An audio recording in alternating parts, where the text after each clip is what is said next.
From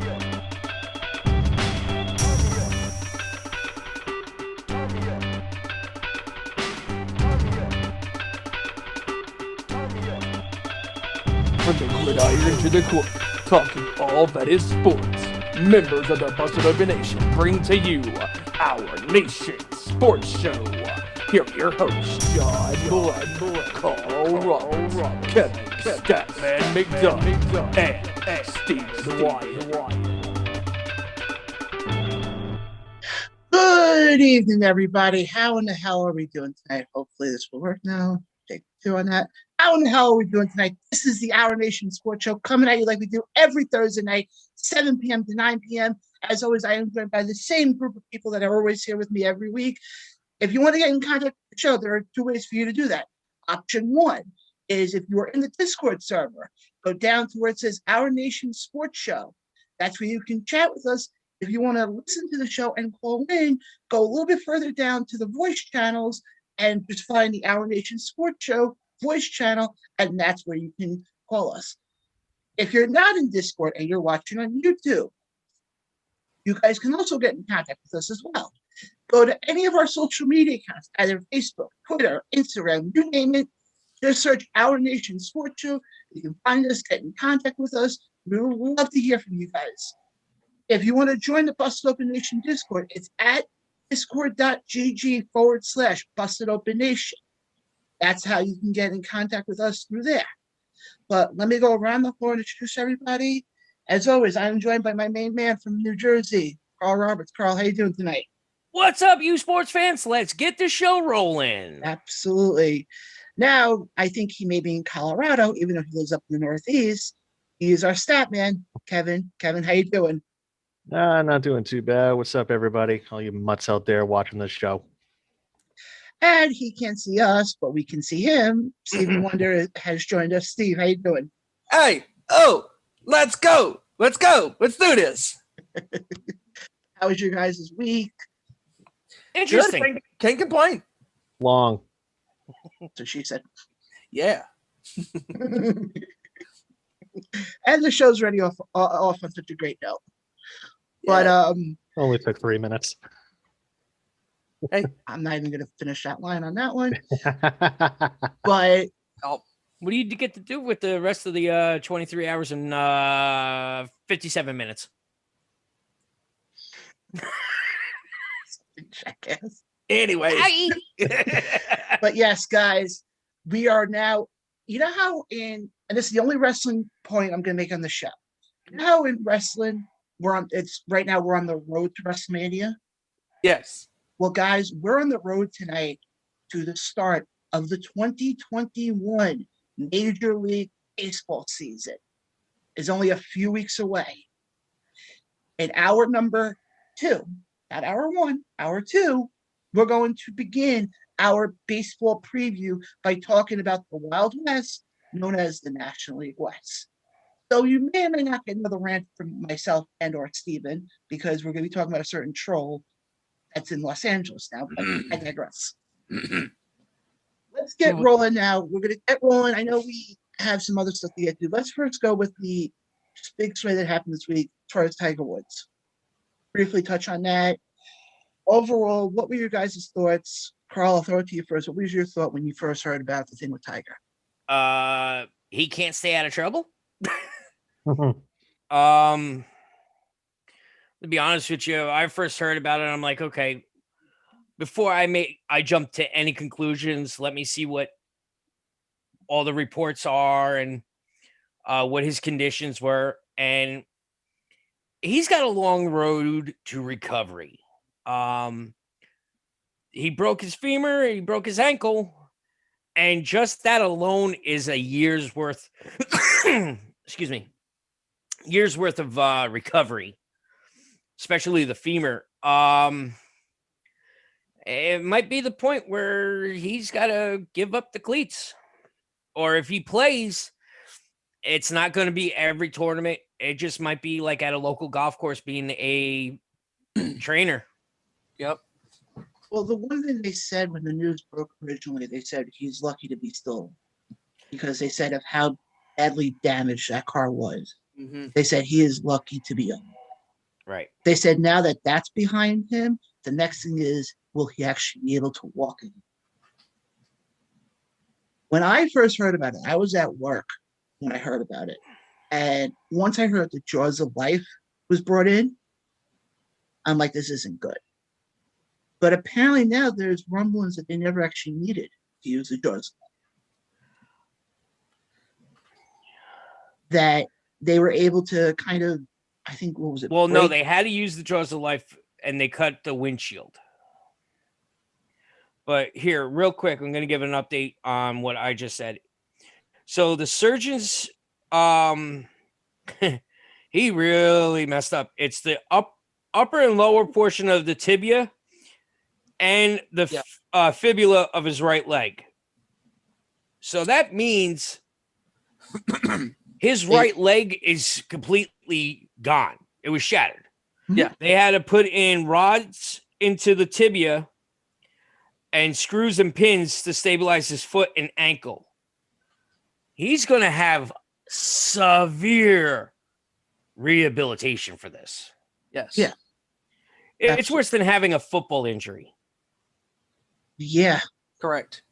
And from what also I've heard from sources, it was because at first they thought they would have to bring up on charges of intoxication because they thought maybe alcohol was involved in it. There's nothing that they're going to bring him up on. They said pretty much this was simply just a really bad car accident that unfortunately they don't know what caused the accident, or at least I haven't read what they've. Early report was that it was a he was going over the limit at a high rate of speed and just lost control. Now, they said if a car was coming the opposite direction, he would have had a worse accident than what he did. Yeah, but I mean, here's the thing. I think the funny part, not the funny part, but when you look at this whole thing, the guy, ever since he stopped, because he used to be on every major in golf. Yes. Yes. Ever since he's kind of taken a step back, it all of a sudden seems like his personal life is like creeping up behind him. Well, I hate to say it, but ever since he had the scandal that led to ultimately the divorce from his wife, Mhm. and then also to the death of his father, he's never been the same. Because Right. he didn't have that. He didn't have somebody there to control what he was doing. Like he's always had since he was a kid. Yep. So, Yeah. But Kevin, what about you? What were your thoughts when you heard about what happened? Oh, when I heard it the other day, I just was thinking, oh no, here we go again. Another sports personality out in LA getting into a major accident. You know, I'm starting to think, is this going to be another Kobe situation? Then I found out he's alive and in the hospital in stable condition and immediately just felt better about it because, okay, it's not going to be like Kobe a year ago. But reading that it was the investigators are claiming it to be a high-speed single car accident. You know, yeah, it just seems like since the scandal, since the one with his ex-wife and the golf clubs and being whacked by him, Mm-hmm. it just doesn't seem that the last 10 to 15 years have really been all that good for Tiger. You know, and him Correct. being 45, the rehab is already going to be tough from this type of injury. I mean, just go and ask Gordon Hayward, formerly the Celtics and Jazz, now the Charlotte Hornets. Mm-hmm. Just go and ask him what a rehab is from a compound ankle fracture. You know, and you saw it happen with Dak Prescott of the Cowboys last season. Yep. You know, it's a tough injury to rehab from. He's also 45. The older you get, the longer it takes to go and recover from an injury. So this is going to be a very tough road for Tiger, and it might turn into he can't do championship level golf again.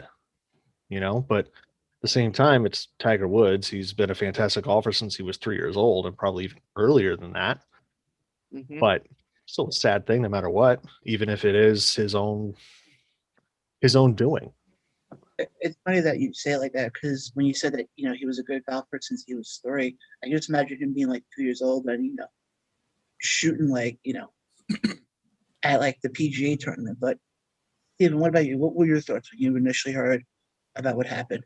Well, it happened around 2:30, 2:50-ish in Eastern time, 12:30 Pacific time. Mhm. And when you hear these things, like when I read it initially, we were in the Discord talking about it, and the news came down that he sustained this injury or he was in an accident, and they're going, "Oh my God, no, no, no, no, no, no, not again." It's again, like Kevin just said, Los Angeles. Not another Kobe situation, but fortunately he's stabled. When you hear these things, it's not good because the speed that he was going, like you guys were saying, if you guys were saying, if another car was in his vicinity, he could have died from that accident. Because if having a single high-speed car accident is bad enough, imagine getting hit head-on at a high speed in a car accident. It's not good. And fortunately for him, he's lucky to be alive, and he's blessed to be alive because, like you guys were saying, I mean, ever since the scandal and the divorce with his wife, he's had a very shaky personal life. And then also, to remember, guys, he got pulled over a couple of years ago Correct. when they Yep. smelled alcohol on his breath. Like, hey, dude, what are you doing? Yeah, you're Yeah. out. What 2:30, 1 o'clock in the morning, and Memorial Day weekend, whatever it was. And we're very fortunate to have Tiger still with us because that could have been a very, very unfortunate accident. And it just seems like, Tiger, there's the Madden curse. Well, I think ever since that scandal, for the most part of his life, for the last 11 years, Tiger has been cursed. The only thing Tiger is going to be known for now, for the rest of his life, is the fact that he won the 2019 Masters. And I think that's it. But like we all said at the top of this show, right now, we are so lucky to have Tiger still with us. Was that obviously, Carl? You're the golf guy on here. Was that the last tournament he won? Yes. Wasn't okay.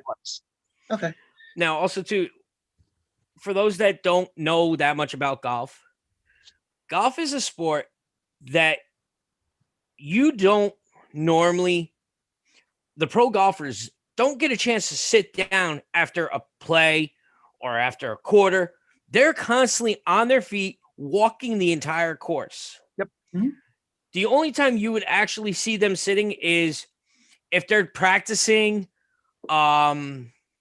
What they'll do is they'll come out earlier in the week before the tournament starts to get used to somewhat of the course. They'll ride around. Mm-hmm. But a golf court is not allowed in PGA. They tried it with 2 different golfers. First one is Casey Martin. They actually basically banned it. And then John Daly, another pro golfer. Casey Martin was for it, but this is the type of sport that is very physical with the walking. So he's going to be constantly walking with Tiger Woods. And it's not like the 4 of us are going out playing golf where 2 of us are in a golf cart. We go up to where the ball is and then we hit it from there and all joking. No. These guys are so serious that they actually will walk from the first hole all the way to the 18th hole. yeah, and from what I gather, I mean, a lot of those golf courses are not tiny. No. Isn't it a couple of miles of a walk from hole to hole? But no, I think the thing is, depending on how, I mean, obviously, the tone of the show would have been different if the car accident would have been much worse. It's bad enough that he had the accident. Yeah, absolutely. Yes. Absolutely. But the saving grace is also, too, it was a brand new car, So it had a lot of safety features Mhm. into the car that saved his life. Mm-hmm. Yeah. And And he was also wearing his seatbelt, which the investigators and the sheriff went and said, had he not been wearing the seatbelt, he It would have been a lot probably worse. could have been dead. Right.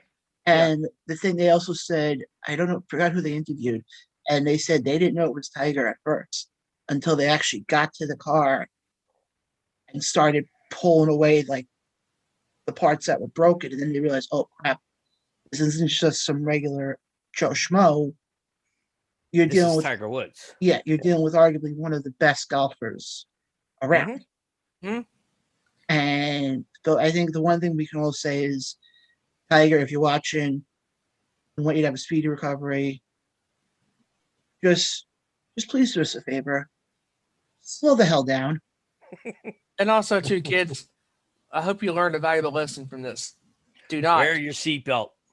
wear your seatbelt, and do not drive a car with that reckless intentions, because when you drive like that, that can lead to disasters like Mr. Woods unfortunately sustained. Yeah. Correct. And Yeah. again, it could have been a lot worse. He could have had oncoming traffic, Mhm. and Wasn't that it also a would brand have new been car? a whole different situation. It Wasn't it was also a brand new it was car? a 2021. I just don't know the make or model of it. I think it was a Mercedes Benz. Yeah, something like that. But yeah, no. I think we can all say, we're lucky to still have him, Yes. because one or two things went go the opposite way, and we're having a much different conversation tonight. Yep. Open the show. Yep. But let's move on now from down part to some fun news, because it seems like there's been more NFL talk going on right now. Oh yes. And Oh yes. if you follow us on Twitter, and honestly, you should at this point, where you can find us at ON Sports Show, I've been retweeting quite a bit of the NFL news that's been going on lately, and I'll throw this up to you guys. Which one do you want to start with first, guys? Russell Wilson, Mm-mm. JJ Watt, or Uh-uh. Deshaun Watson? Watson. Watson. Okay, so yeah, reports have been coming out now, because obviously people know now that JJ Watt has left Houston. He hasn't signed anywhere yet. Believe me, I have my phone right here, and if something happens, you guys will be the first ones to know. And if anything happens during the show, we will break it because we are live. Yes. Yeah, but okay, but let's be honest. You know what's going to happen. You know when he's going to sign, right? When we go Once off the air. Once we're off the air. Yeah, 901, right? Yeah, absolutely. JJ Watt's watching this going, okay, those guys over at the Our Nation Sports 10, Show, 9, they 8, 7, 6, 5, 4, 3, 2, 1. Sign a contract. You're done. All right, credits are over. Time to go and sign this puppy. Yeah, that's how it works. But there It were always some works. talks.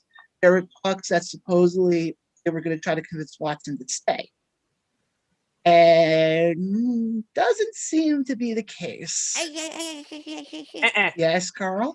You forgot something. Watson asked to be traded before JJ Watt decided to leave the team.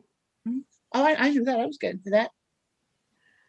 However, on Monday, they had a meeting, and Deshaun Watson politely turned around and told them, I am not suiting up for this team. Trade me now.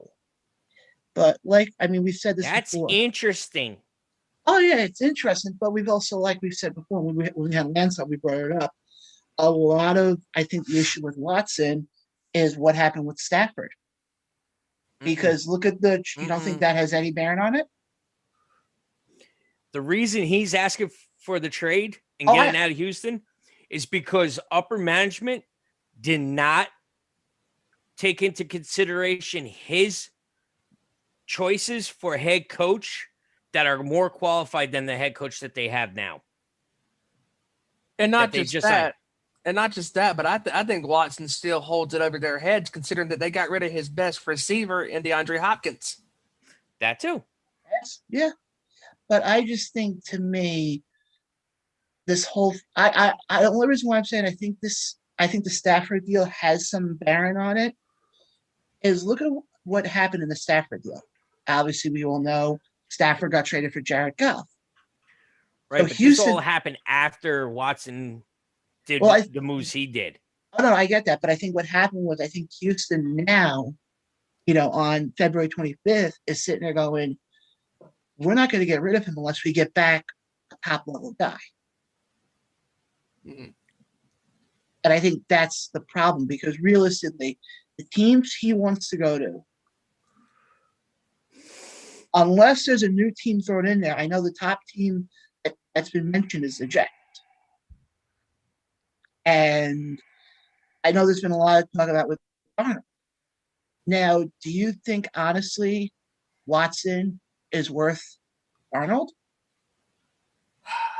John, No. you know what, John? It's like you're going against what you've been saying. Mhm. You've said that if you don't have an offensive line, you're not going to succeed, and that's the fact. I was talking to somebody about it today, and I made the comment. I said, I don't care who the Jets quarterback is. Even you could even be the next Jets quarterback. But if you don't have an offensive line, you're not Exactly. going To me, you can keep Darnold. You can go for Watson. You can go if you go in the draft. You can go for a Justin Fields or a Trevor Lawrence or a Zach Wilson. That can all be well and good, but you don't have a definitive line there to block him. to. You're going to go back to square one again. Yep. And to me, if I'm the Jets, yes, obviously quarterback is a big part of that offense. Yep. But if Oh. I'm Joe Douglas, the general manager, I'm focusing on the offensive line. Yep. I'm putting my money in there to assure because I mean, look at when did Dallas have that ridiculous offensive line? 2016. Yeah, there was I think Ezekiel Elliott's major Correct. season, right? Yes. Yeah, that was his 16th season. But that they mostly got through the draft, if I remember correctly. Yeah, I believe so. Yes. But to me, that should be the Jets' main focus right now. Quarterback stuff, yeah, you can figure that crap out later. But I've said this week in and week out on the show. Offensive line is where it's going to come down to. Hey, John, let me just throw this out to you guys. All right? Mhm. So Watson had this meeting on Friday. Yeah. The team told the other teams that are interested in Watson, they are not going to trade him due to the fact that last summer he signed a 4-year, $156 million contract. Okay.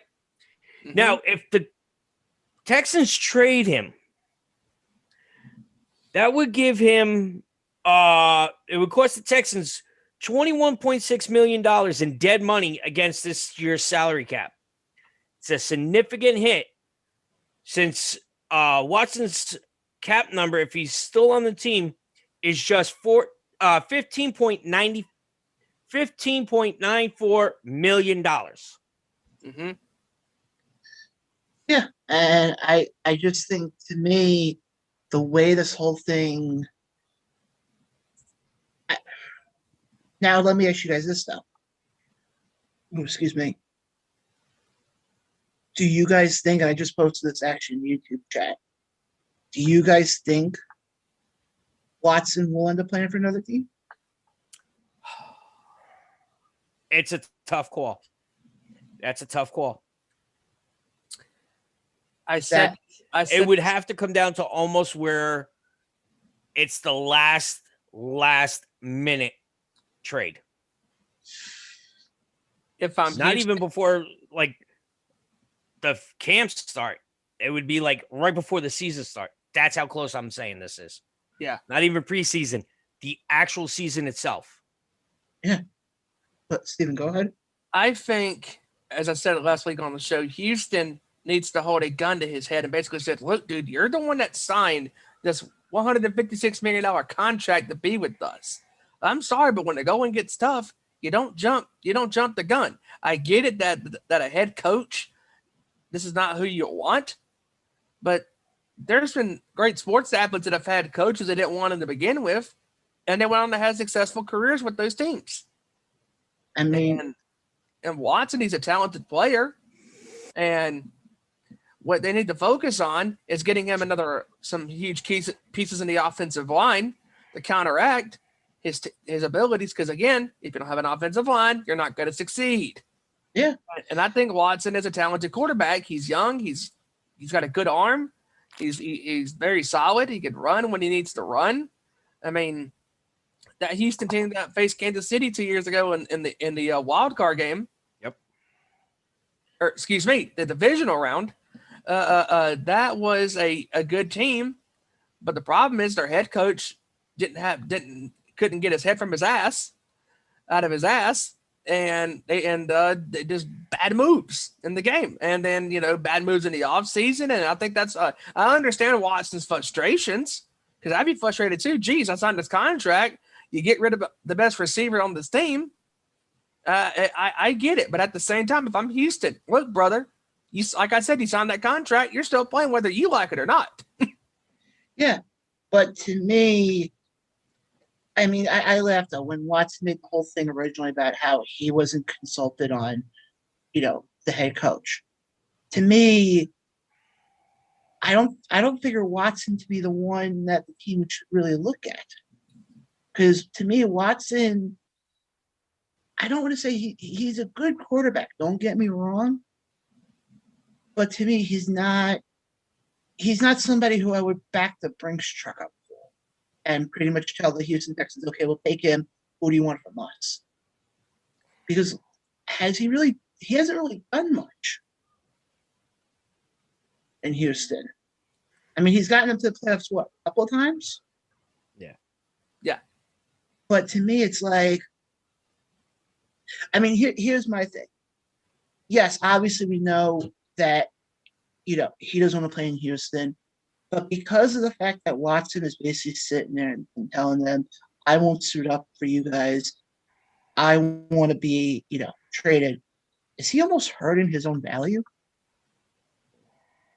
Because let's say, hypothetically speaking, let's say he does go to the Jets or he does go to Pittsburgh. I'm just throwing it out there. And all of a sudden, they're looking for a head coach and they don't consult him. Who's to say he doesn't do this again? Yeah. So to me, it's almost like, is he going to sit there by basically having this temper tantrum? Is he essentially hurting himself? You know who he reminds me of, John? And this is two different sports, but he reminds me. Now he doesn't have the accolades that this guy had, but he reminds me of a 2021 version of Allen Iverson. Yep.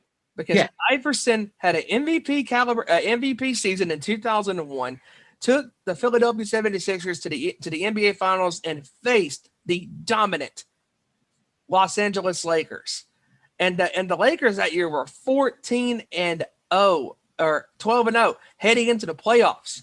They were projected to go undefeated in the playoffs because they murdered every team, the Kings, the Blazers, and the Spurs in all three rounds. They get to the Sixers, and they lost that one game. Obviously, they went on and won the next four and won, and they were 15-1.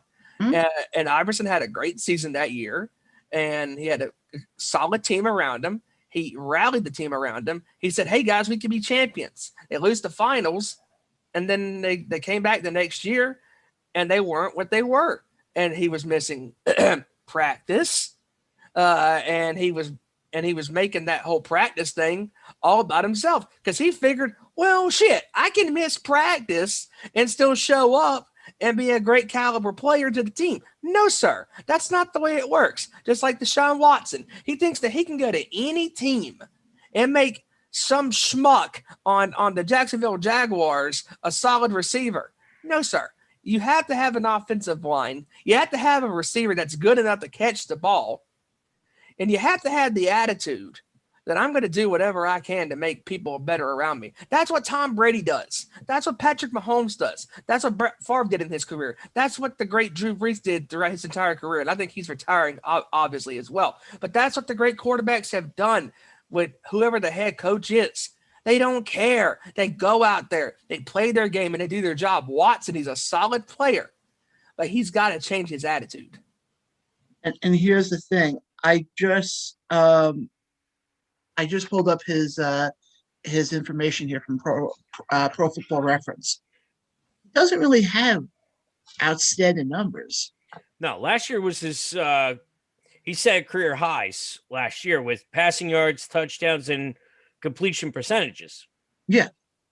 And I mean, he's getting better. I mean, he started off his rookie year, he only had 19 touchdowns. So he's getting better. But the problem is, I mean, well, I want to see what he started in 2017.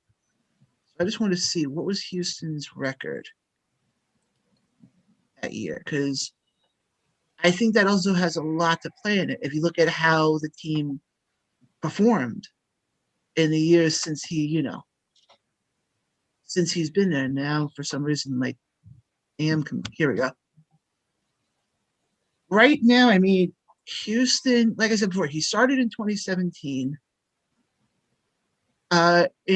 Since he's been there, they've had 2 winning seasons, 18 and 19, where they went 11-5 and 10-6.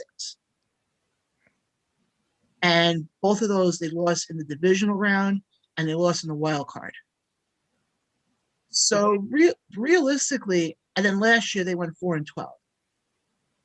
So he's been very much an average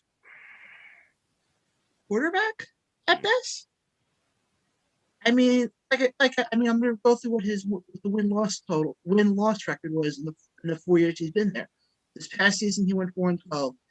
In 2019 he went 10-6. 2018 he went 11-5. In 2017, his rookie year, they went 4-12.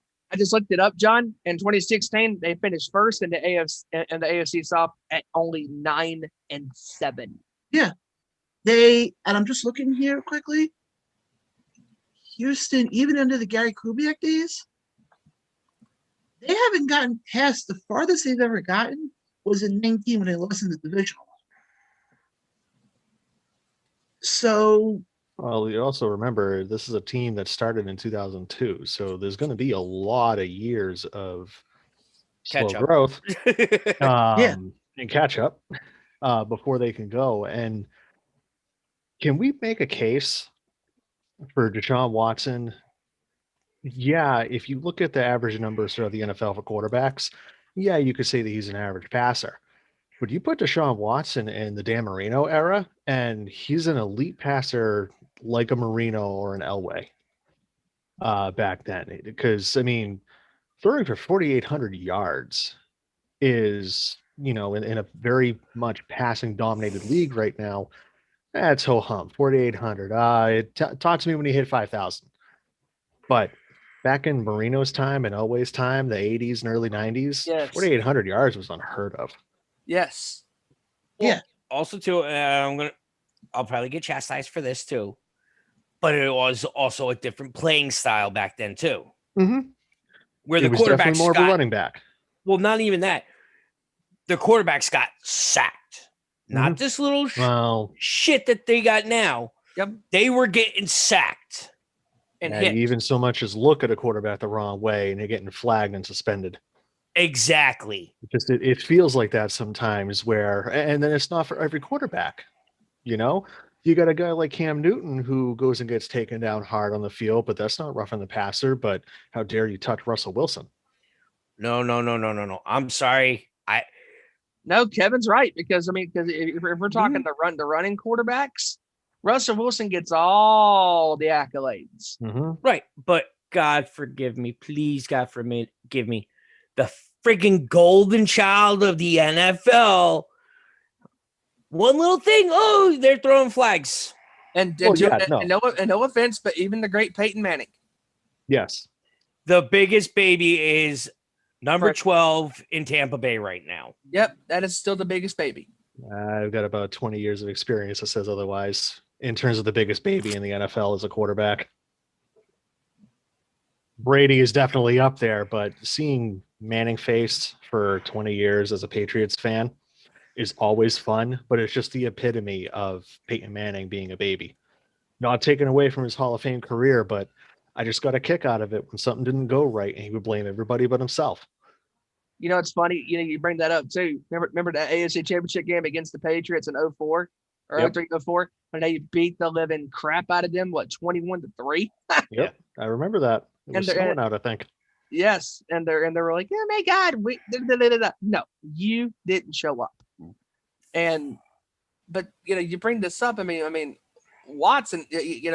Back to Watson. And his and these quarterbacks that are the Russian quarterbacks. These quarterbacks don't have a long lifespan either. No, they don't. The only one that has had a significant lifespan is Russell Wilson, because he's had a solid career. He's won a Super Bowl, been in a second Super Bowl. He should have won that one. Yes, he should have. And Cam Newton, he had that one great season with the MVP. And I will still stand by that. That was one of the worst show-up jobs in any North American sport by an MVP caliber player. Cam Newton did not show up during that game, and he gave up when he fumbled the ball. Give me a break. Okay, but actually, Carl, before we get to the YouTube comment, I just want to make this one point, though. Sure. Look at any of the run-in style quarterbacks, even now. RG3 is the biggest example. Isn't he now the backup in Baltimore, or isn't he like the practice squad quarterback? He just got released by Baltimore not too long ago. Okay, but he was somebody who they had high expectations for, because to me, you look at these run-in style quarterbacks, they don't. I mean, like you were saying before about like Wilson, I think somebody else who's had a okay career, Michael Vick. And Michael Vick was okay. Take out the crap he did outside the NFL. I'm strictly thinking Michael Vick in terms of an NFL player, and it was a decent to good career. Yeah, but he was especially when he was in Atlanta, he was lighting it up. In Philly, he definitely wasn't the same, just because he's older. He was out of the league for a couple of years, but he was still Michael Vick. There's certain players where even as they get older, you still give them that respect of, he's older and throwing the ball to the other team more often, but it's still so-and-so, it's still a Brett Favre. It's still a Drew Brees.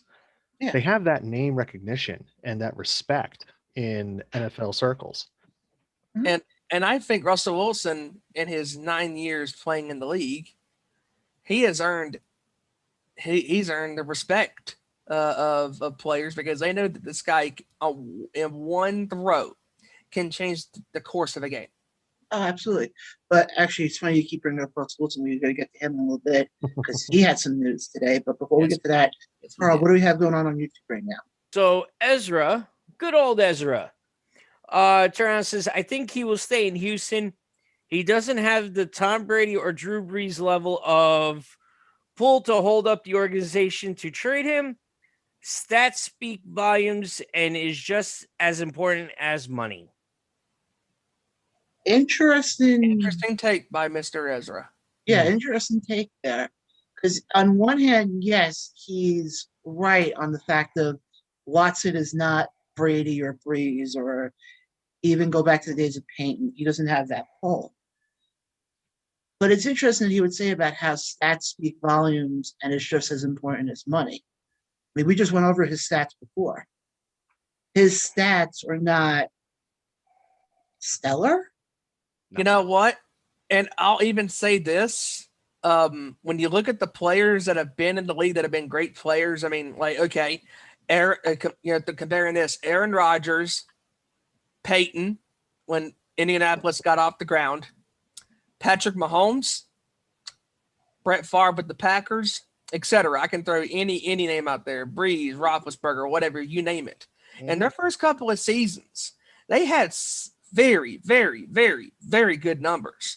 Watson has had pretty good to solid numbers, but he's not had those numbers of a Brady, of a Rodgers, because Rodgers in his first two seasons threw for over 4,000 yards in both seasons. Mm-hmm.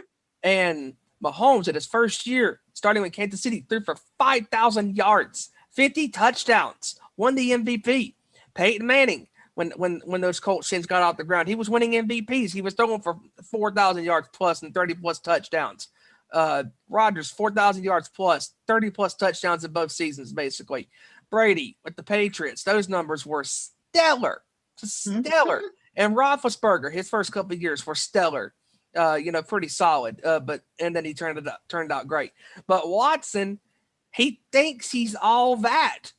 And that's why I compared him to an Allen Iverson, because Iverson thought that he was all that in a bag of chips. Obviously, he wasn't. He was good, but he wasn't great.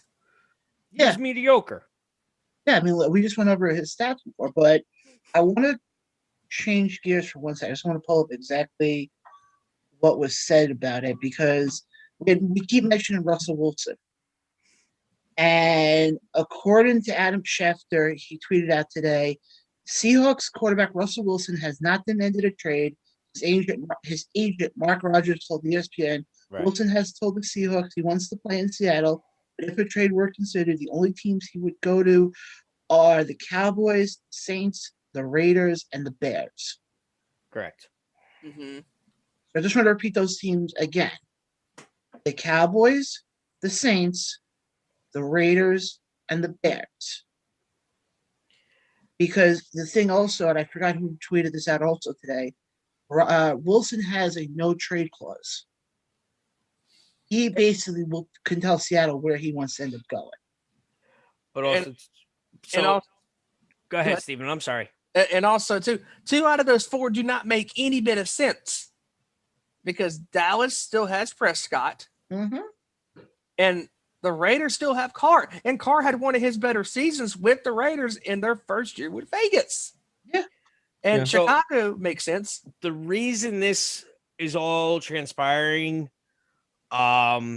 with Wilson is because he expressed frustration over the season after the season over all the hits he has taken and stated a desire for more say in the team's personnel decisions. He has never publicly aired any grievances over his first 9 years in the NFL. No. And he's already, I mean, he just turned 32. Yep. So realistically, with the style that he plays, I mean, he's already played close to 10 years already. His rookie year was in 2012. Yeah. Mm-hmm. So realistically, you're probably going to get maybe 3 years left, 4 years at best. Can you guys think of any quarterbacks from the past that have done this type of, no offense, complaining? I mean, I understand what Wilson. They're all a bunch of friggin' babies. Yeah. They're turning into what you see a lot of times happen in the NBA, where like this past season, James Harden with the Rockets Oh dear doesn't Christ! want Not to even get me play, started on doesn't that. want to Shit. go, gets traded to Brooklyn. A lot of these NFL players now, they're signing the contracts, they're getting their money, but when something doesn't go just a little bit in their way, They go bye-bye. now it's, oh, Nope. okay, that's it. I'm done playing for you. I want out. You need to get rid of me. Trade me away. Get rid. Nope, I don't want to play here anymore. Now, in Deshaun Watson's case, Bill O'Brien is an absolute idiot. He should have been fired after the DeAndre Hopkins trade on the spot, and the Houston should have called up the NFL and said, "Hey, is there any way that we could maybe make an annulment on this trade because this is ridiculous?" But at the same time, you signed your contract. I understand that you don't want to go and play for this team, that you don't feel that this is the right place for you. But you can't just go and say, "Oh, well, trade me." No, there's so many business things and logistics reasons why they can't just go and trade you. And with Russell Wilson, he probably is trying to spin it a little bit with these trade rumors that, no, I really wasn't putting it out there. I didn't demand a trade. But if you want to trade me, here are the places I'd go. Well, it ain't going to work in Dallas because it's looking like they're going to franchise Dak Prescott as they work out a long-term deal for him. I don't think it'll work in Vegas because Carr's there, and he did play well this season despite the record. Yep. And then what were the other two teams? The Bears and the Last one was Saints? Chicago and the Saints, yes. Yeah. So the Bears can make sense because, I mean, are they really going to go with Foles or Trubisky for another season? I mean, that honestly should be the death knell of the coach and GM out there if they do that. The Saints is the one that probably makes the most sense if Drew Brees is retiring this year. Mm-hmm. And that's where it's going to be interesting on the fact that Nothing has been said about Brees. yeah. But the way he looked after the divisional round game, the way he turned around and looked at the field, the way he was talking to Tom, the way that he was talking in the press conference after the game, it does sound like he's going to retire. And judging from his play the last few weeks of the NFL season this past year, it might be time. He really wasn't playing the same Drew Brees way that he always was. Yeah. But Right. my question is, and I get what you guys are saying, but my thing is this though. If Breeze is retiring and this is going to be his final run, what the hell is he waiting for at this point? Contract. Yeah, I get that, but it's like his contract's not up. Brees has nothing left to prove. He's won a Super Bowl. He's had great seasons. It's time. He has. Doesn't he also have? And Statman, correct me if I'm wrong here. Doesn't he also own like basically every offensive record, if not a good majority of them? Well, not for much longer. If Brady wants to go and keep playing after 45, then Brady's going to own those records. But Drew Brees does have A majority of them. Yeah, let me go and look those up. Well, we all know Brady's So here, real quick, John, while Mm. Kevin's looking that up, the Seahawks, this is also part of the ESPN report, Mhm. all right? They made it clear to suitors earlier this month that Wilson would not be dealt. Trading him before June 1st of this year would trigger $39 million in dead money charges against the Seahawks 21 salary cap. Wilson has 3 years left on the 4-year, $140 million extension he signed in April 19. That includes base salaries of $19 million, $19 million, and $21 million. Those are the next 3 years' base salaries. Yeah, but here's the thing. Let's And say this all started because he stormed out of a meeting with the coaches last season out of frustration because he tried to fix the offense and they didn't listen. And that's when they lost 44-34 to the Buffalo Bills. You got to be kidding me. No. I mean, just hearing this and these quarterbacks expect this shit to be fixed overnight. It doesn't happen like that. Sometimes stuff doesn't fall into your lap overnight and quickly, like it did, with some of these teams like Kansas City, because a lot of their stuff came in the draft and over the years of signing some free agents. Yeah. And Wilson is a veteran at this point. He knows what it takes to win, because if you don't have the same core players, it's going to be a struggle. When his offensive line was basically replaced, you know he was going to struggle. And that's the part that kills me with these athletes across the border. Russell Wilson, Deshaun Watson, James Harden in the NBA with the damn Brooklyn Nets and that horse shit of a move. The simple fact that these players complain, moan, and groan, piss and vinegar all day long because they don't get their way, because they're not succeeding. You're making your money. You should be fortunate that you're making money when the average schmuck is out working a 9-to-5 job, not making half the money you're making. So quit your bitching and play the damn games. it's not even that, Steven. A lot of these athletes are having adult temper tantrums. Yeah. That's the They're best acting way. like friggin' bunch of babies. I mean, I'm sorry. The fact that in Seattle, Wilson is sitting there and basically had stormed out because he's trying to fix the offense. People have to realize, Steven, I'm just going to go back to what you said before. Shit doesn't fall into your lap overnight. Yes, Kansas City got lucky with Patrick Mahomes falling into their lap. Yep. Certain things happen by luck. I mean, we all took in high school, we all took history class, right? Yes. Loved history, by the way. Okay. Do you remember when they talked about Rome? You're Yes. gonna get the comparison in a second. What's Rome the old didn't saying? fall in a day. It doesn't fall in a day, and you can't. And Rome didn't happen overnight. These athletes have to realize that yes, you may have a bad game, but that doesn't mean you have to go into your freaking manager's office and throw a temper tantrum. I mean, let's be honest. Aaron Rodgers was slated to go to the San Francisco 49ers in the 2005 NFL draft as the number 1 overall pick, not just because he was a Niners fan as well, but also too of his play in college, at Berkeley, Cal. Mhm. He gets overshadowed by Alex Smith, and every other team was picking quarterback at the quarterback. He fell into the lap of the Green Bay Packers at the 24 overall pick in the 05 draft. That was luck. And it worked out for them because Brett Favre was on his way out in a couple of years later. Yeah, absolutely. I'm actually curious to see in the 05 draft what other quarterbacks were taken.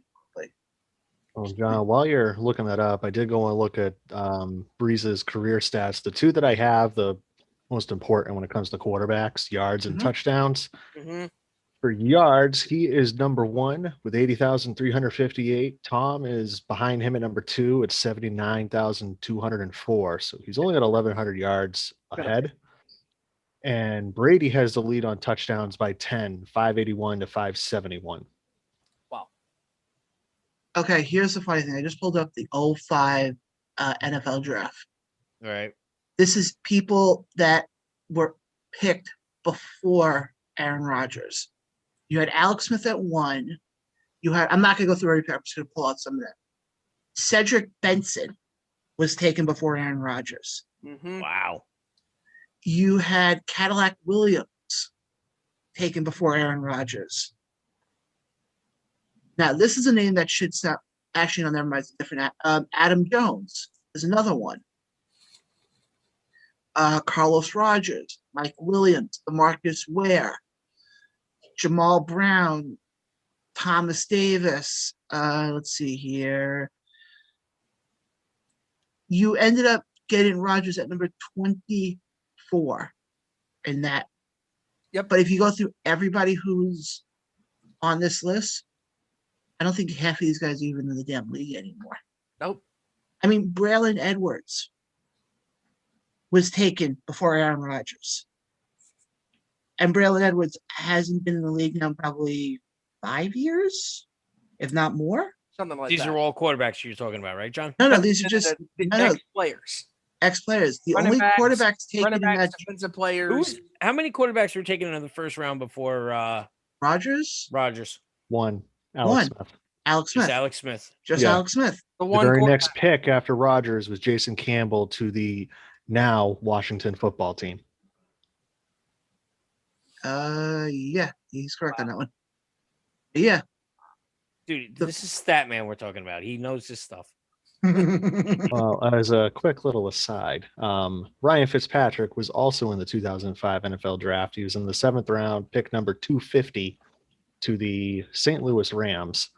There was also the year of Matt Castle to the Patriots, Derek Anderson to the Ravens, Dan Orlovsky to the Detroit Lions, who, of course, I remember him famously as the guy who ran into the back of the end zone of the 0-16 Lions team that led to Matt Stafford.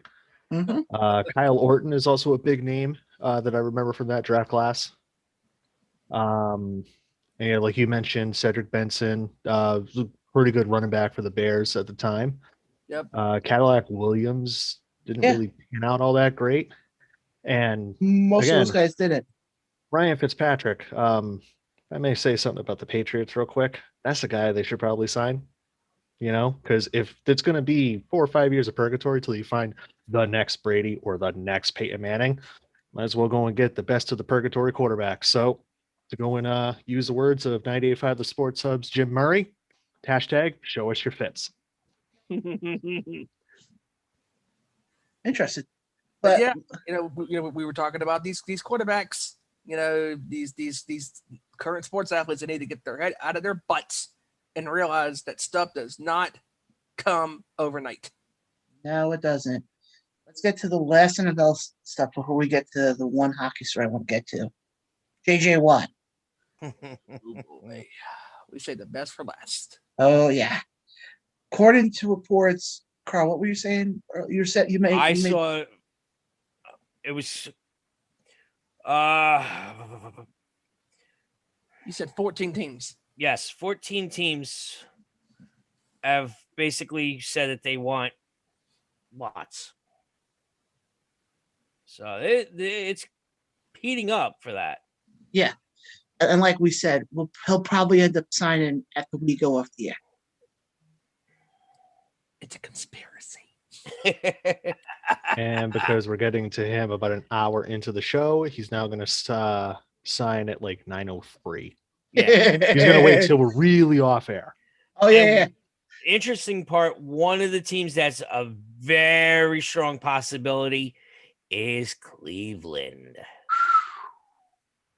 I'll say this right now. If he goes to Cleveland, that AFC North just got a So lot there's different. a dozen teams. So these are just some of the teams that they're listing already that are sent a contract offer to Watts. So you have the Browns, you have the Steelers, Tennessee Titans, Ooh. and the Buffalo Bills. Ooh, oh my. Now, my personal feeling, he would be crazy if he didn't go for the Browns. I'll tell you this right now. If he goes to the Browns, I know there's gonna be one person who we talked to who is gonna pop after what I say. The Browns are gonna be my team to beat coming out of the AFC North. You know what, John? And I'll even say this. I think his second choice would be Buffalo. Yes.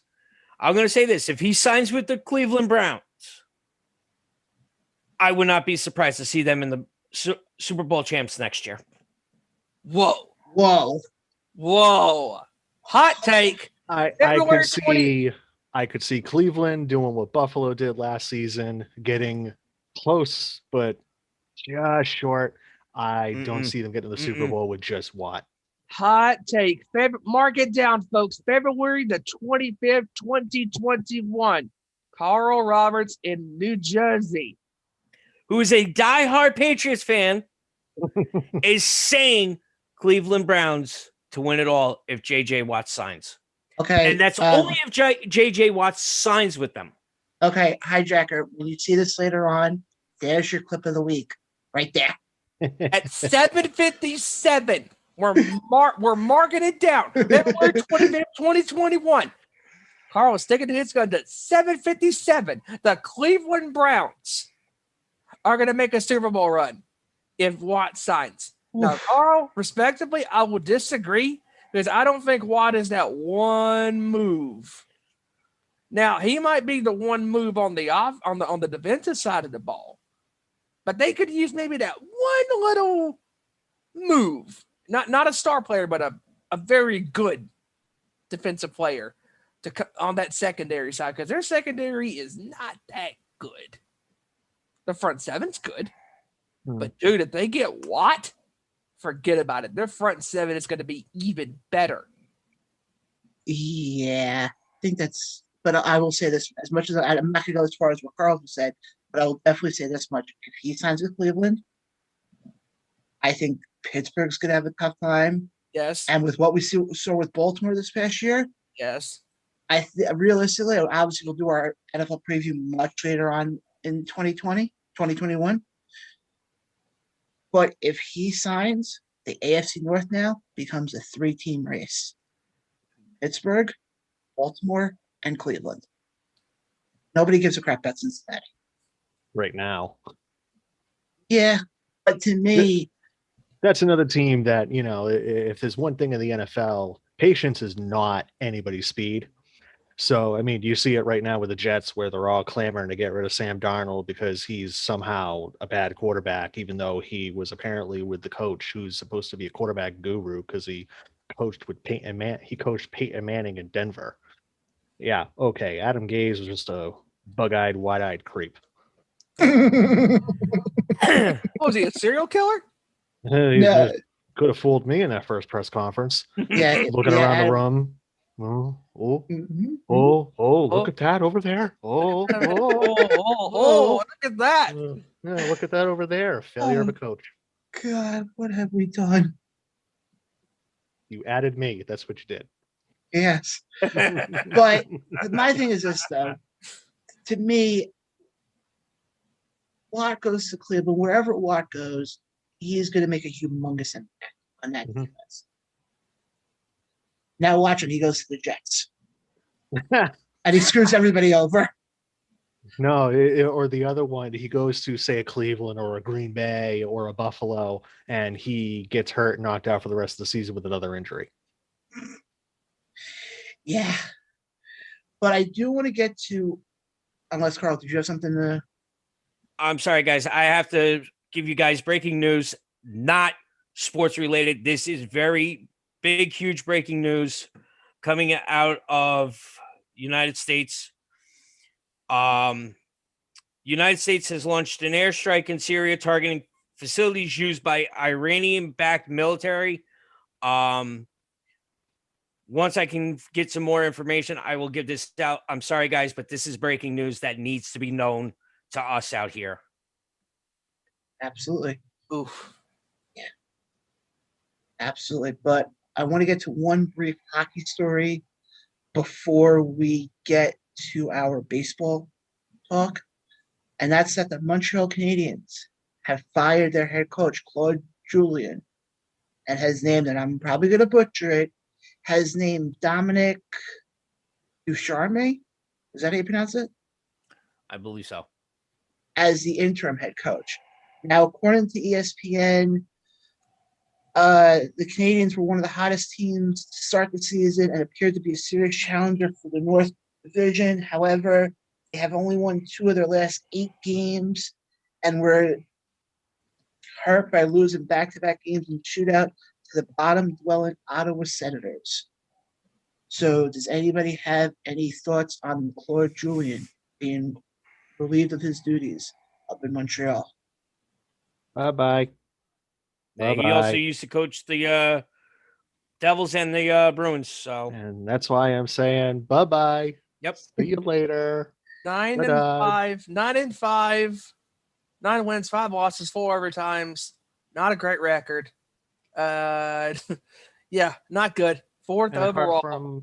apart from one Stanley Cup victory where, the team rallied and did really, really well.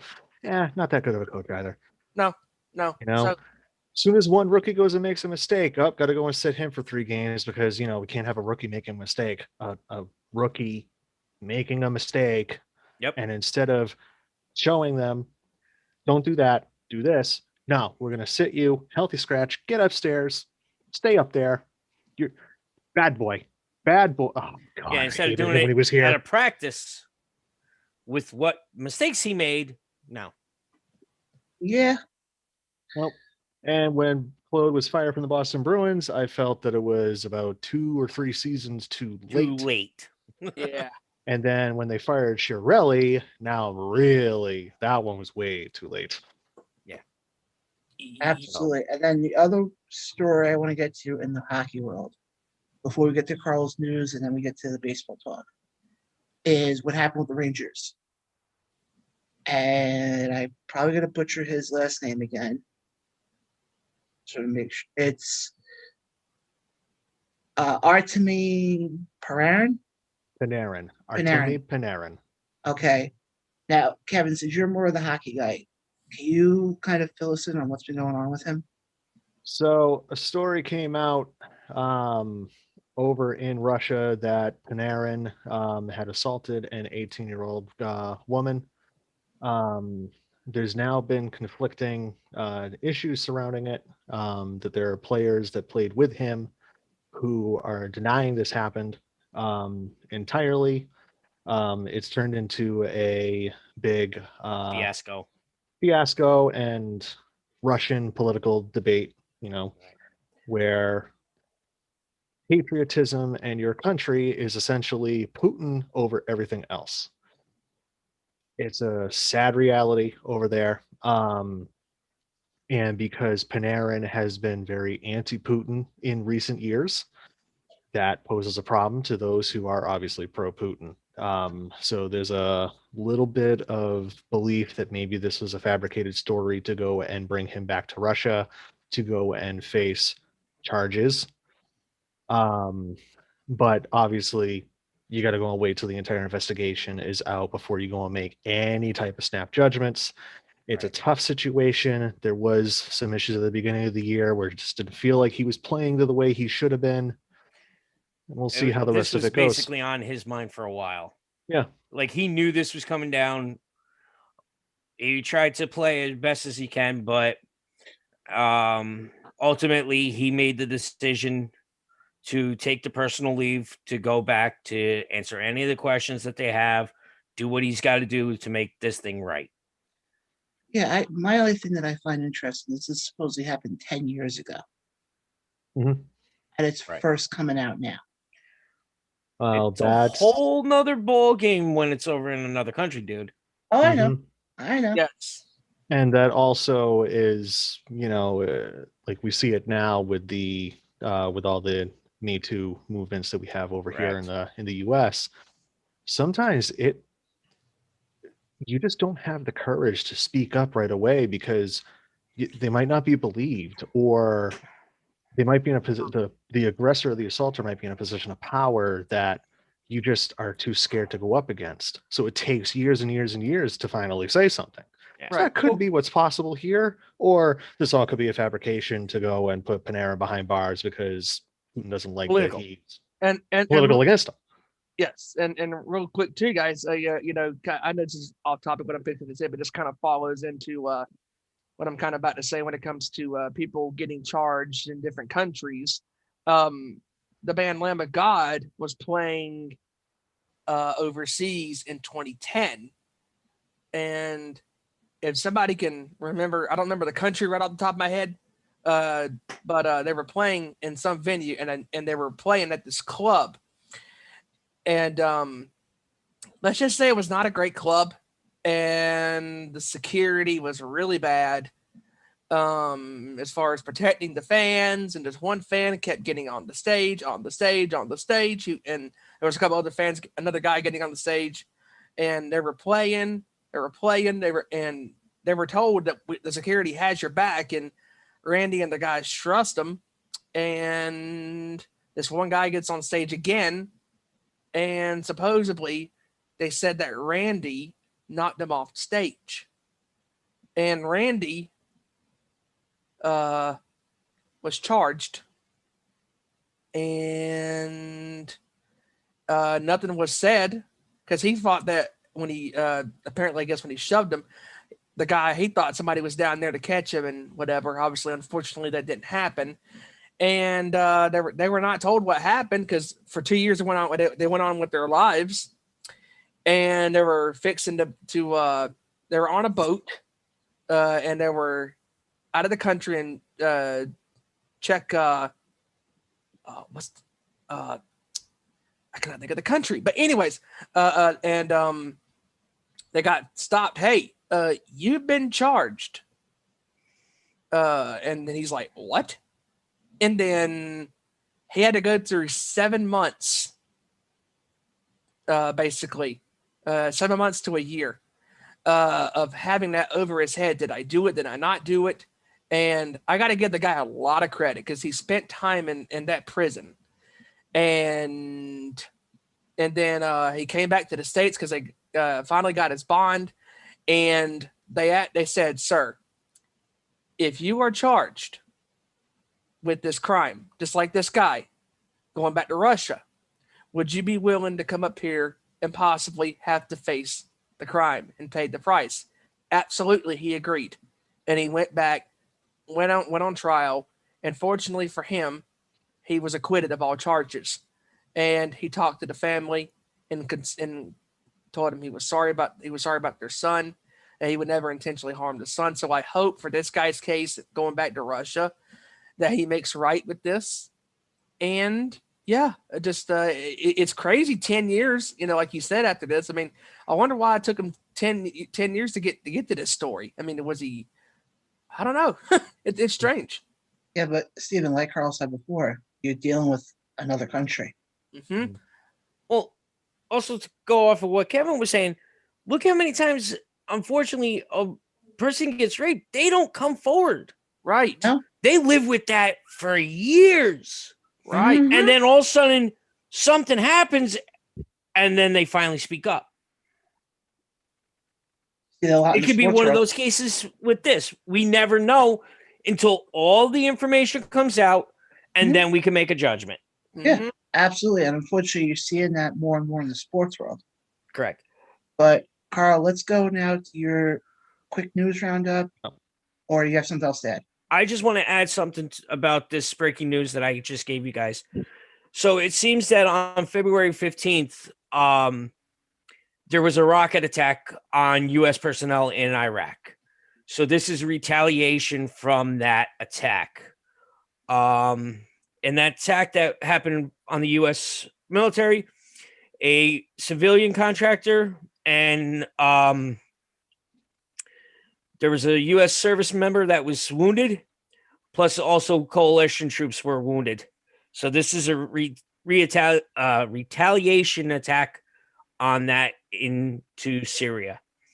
So please keep our military in your prayers, guys. I know we have a lot of military members of our Discord who are family to us. So, and they have families that are still serving. Please keep everybody in your prayers with that. Absolutely. Absolutely. Yes. Carl, let's go to the news, your quick news roundup before we get to the MLB preview. Baseball. Mhm. All right. So big news coming in right now. We're 6 months away from the 2021 Tokyo Summer Olympics. Yay! I hate that shit.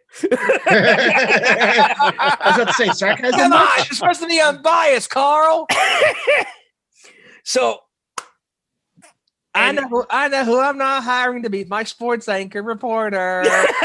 I just have He one ain't question. gonna hire me. I stunned for Ryan Fitzpatrick to be signed by the Patriots. I just have one question.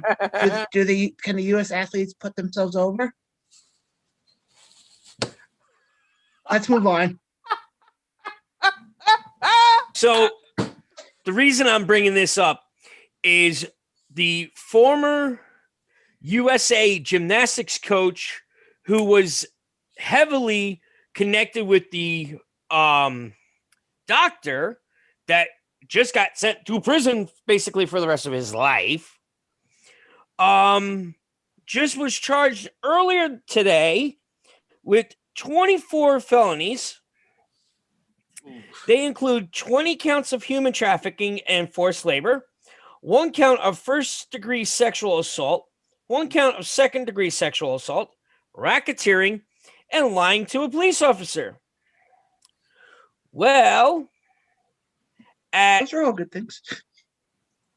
at 3:24 this afternoon Eastern Standard Time, after learning he was charged with all this stuff, the Attorney General for Michigan has declared that this ex-coach, John Gittert, has committed suicide. Oh. Oh boy. He was 63 years old, but the problem is you never know. It doesn't list here who's the recipients of these heinous crimes that this gentleman has. But that was one of the big news that came up.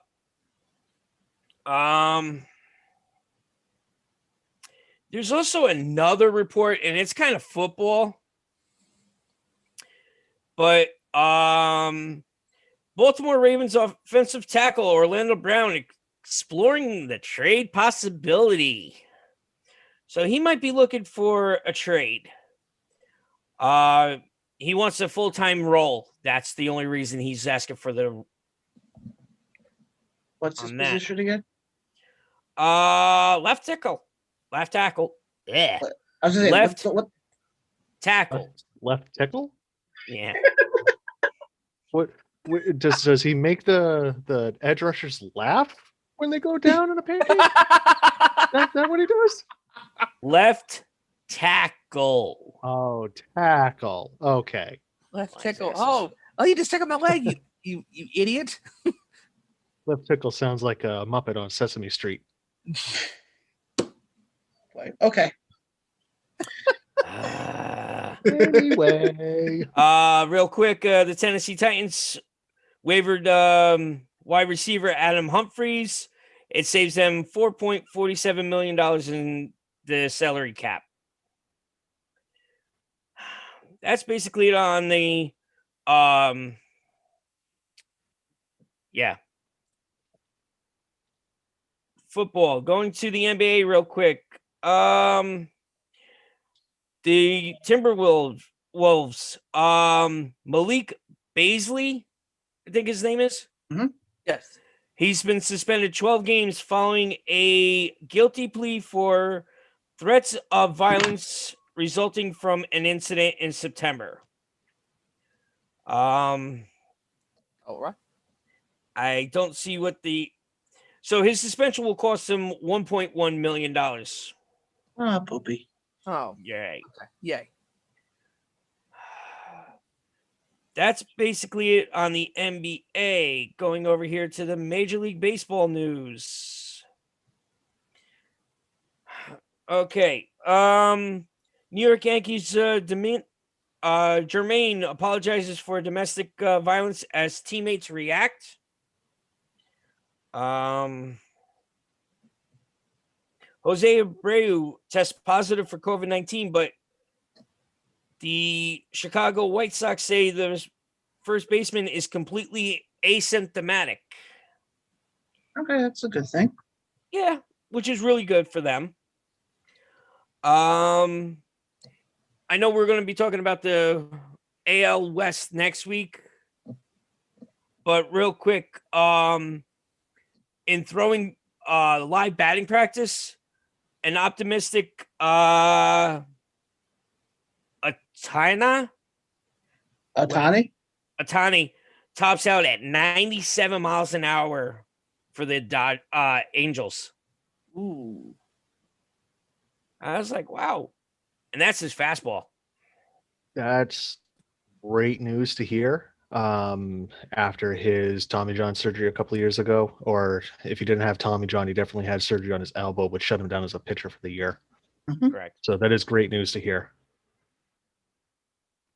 And also too, former Texas Ranger Shin-Soo Choo. Yep. He is going to play for a South Korean club on a 1-year, $2.4 million contract. Going to the NHL real quick.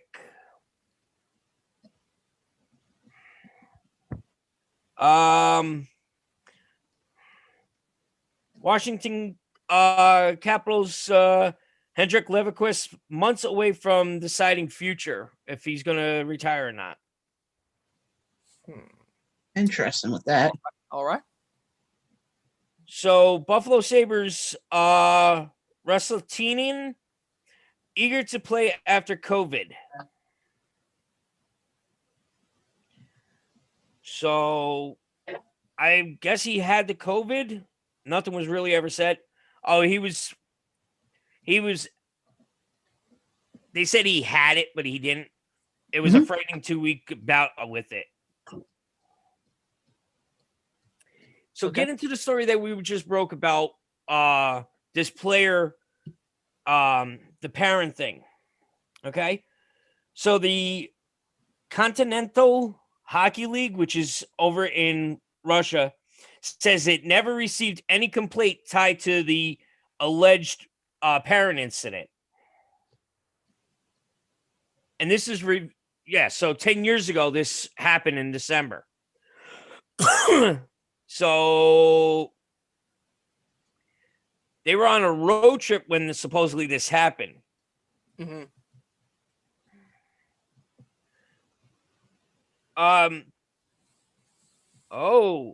It's a criminal case, was open, but the local police were paid 40,000 euros to cover it up. Wow. This is what's being said. All right. So he remains at home in Connecticut right now. He doesn't have any plans to return to Russia until I guess this is up.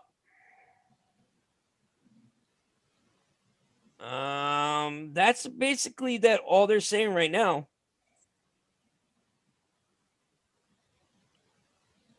But there was one of his teammates did say that there was a 2011 incident with Perrin, but that did not play out as this person depicted it. They're saying the incident took place at a karaoke bar. Ooh. He didn't beat anyone. He pushed one girl a little bit, nothing more.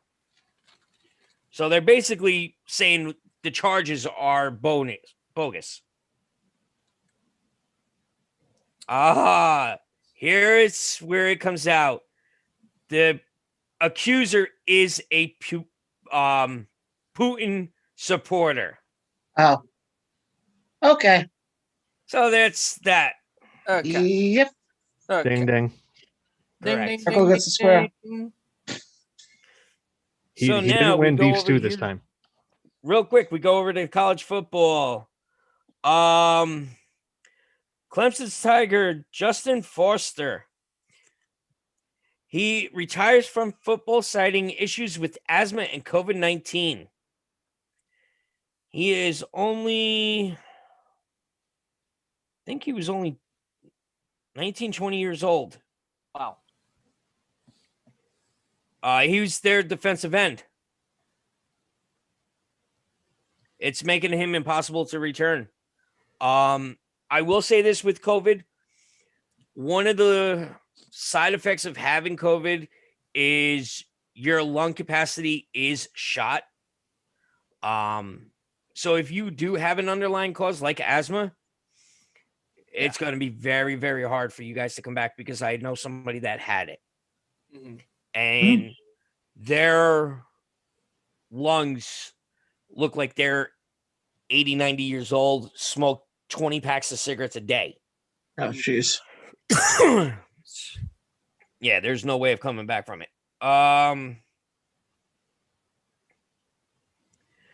There is a report coming out of Wisconsin, I believe this is. Yep.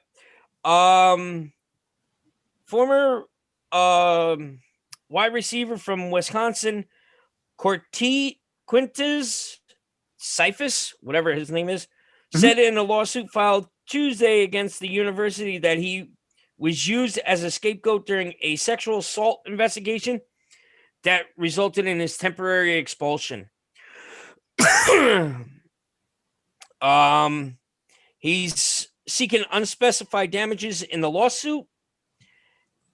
It was in violation of his due process and breach of contract. And this was in 2018. Yeah. So it looks, and he just completed his rookie season with the Detroit Lions, and who took him in the fifth round of the 2020 draft. My question is, if it was in 2018, why are you filing it in 2020? Actually, 2021. Yeah. You got me. You got me. But yeah. And then we get over here to the golf real quick. For our golf fans, which includes me. The only real big thing was you have the Tiger Woods thing, as we've been talking about. So he's basically going to be laid up for a while, but also too, you have a lot of other tournaments that are coming up. So right now, this is just some of the stuff that you got. You have in Puerto Rico, you have the Puerto Rico Open. That purse there is $3 million to the winner. on the men's side.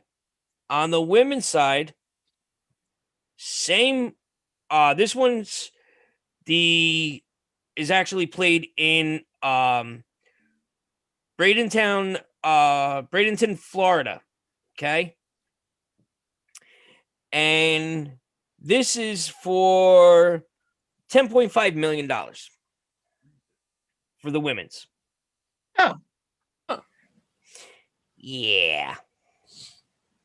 Then we get over here to NASCAR real quick. And I know our good friend Joe is listening to us. Joe, if you got anything you want to talk about with NASCAR real quick before I get into any of the headlines, unmute yourself. Come on in.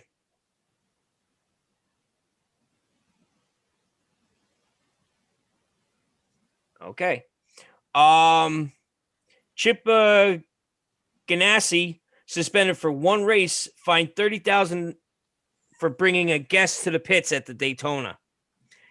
Right now they're not allowing any guests at the pits because of the COVID, and they brought him in. Mm-hmm. Also too, where was it?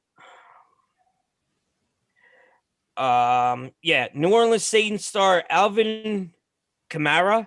Correct. Kamara, yes. Ready for first weekend as a NASCAR team sponsor at the Daytona.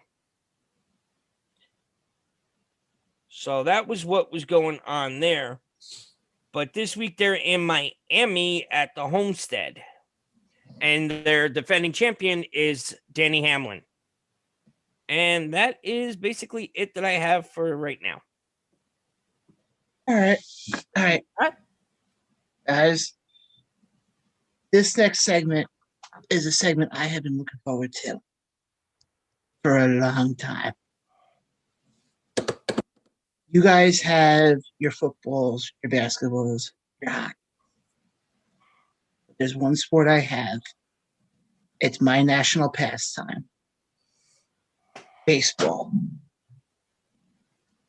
And we are about to begin our 2021 baseball preview. The way we are going to set this up is over the next couple of weeks, we'll be looking at each division, breaking down what each team, one storyline from each team, and so on and so forth. For this week, we're going to be looking at the National League West. And Steven knows what team I'm going to start with.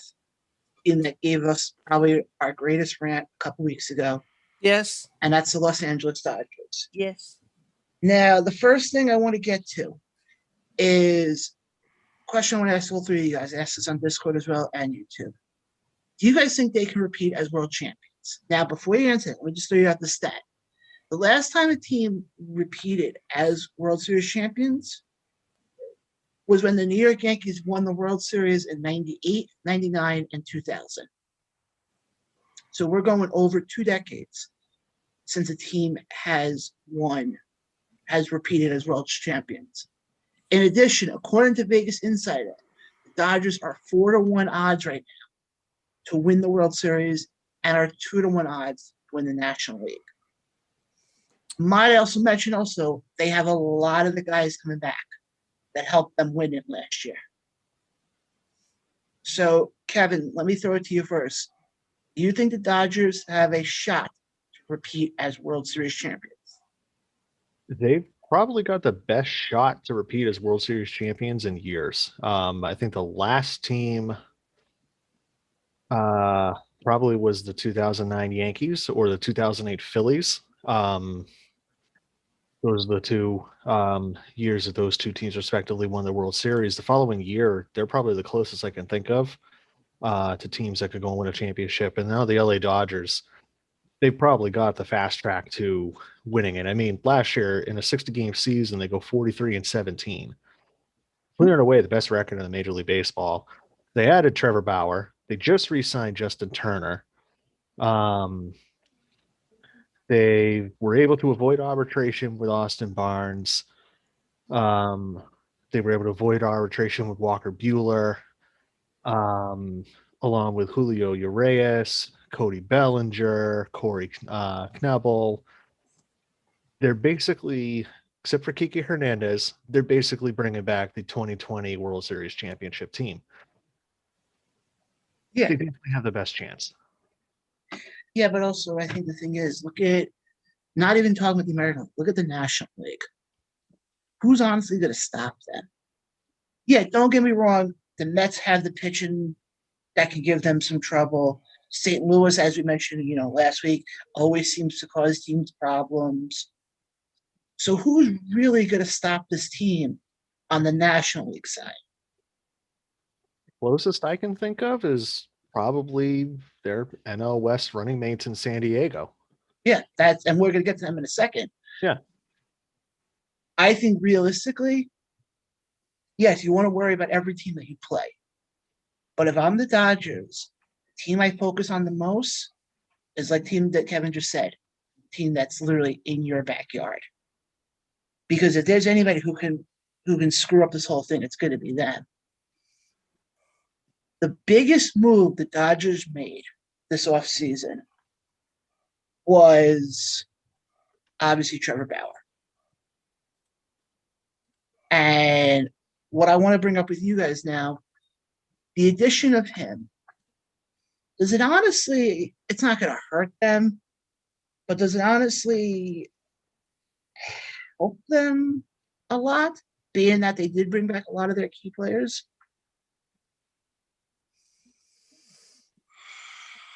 I mean, yeah, I think it helps. There are players that have been playing with the team for years. There's definitely chemistry in the locker room. There's cohesion. I think it does help to go and bring back a lot of the same players. And I know this brought up a big rant, but adding Trevor Bauer, yeah, he can come across as being a bit of a punk and a troll at times, but that is a lights out pitcher to end all lights out pitchers. I really think that he's going to do well out in LA.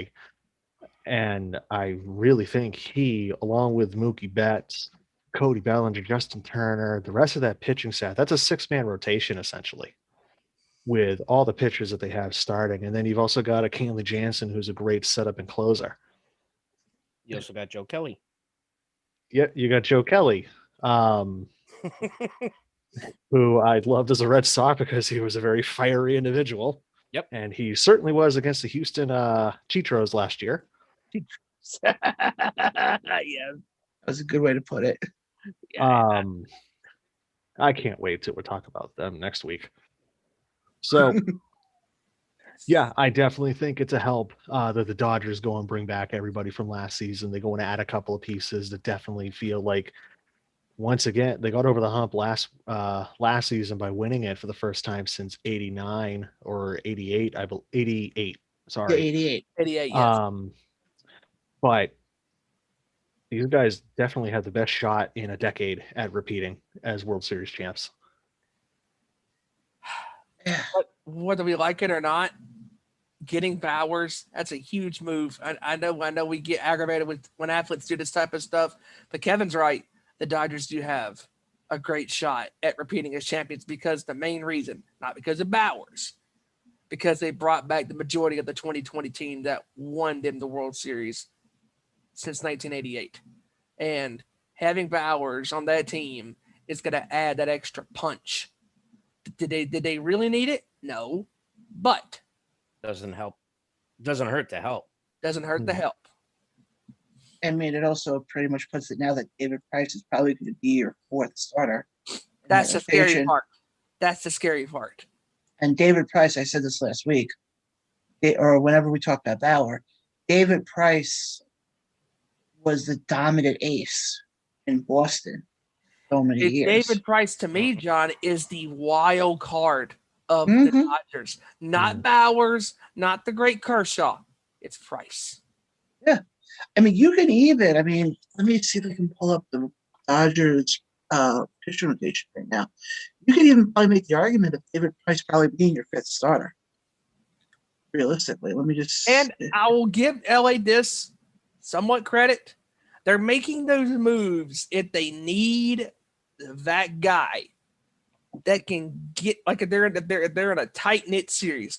It's 2-2, 3-2. They're leading. They're down a series or whatever.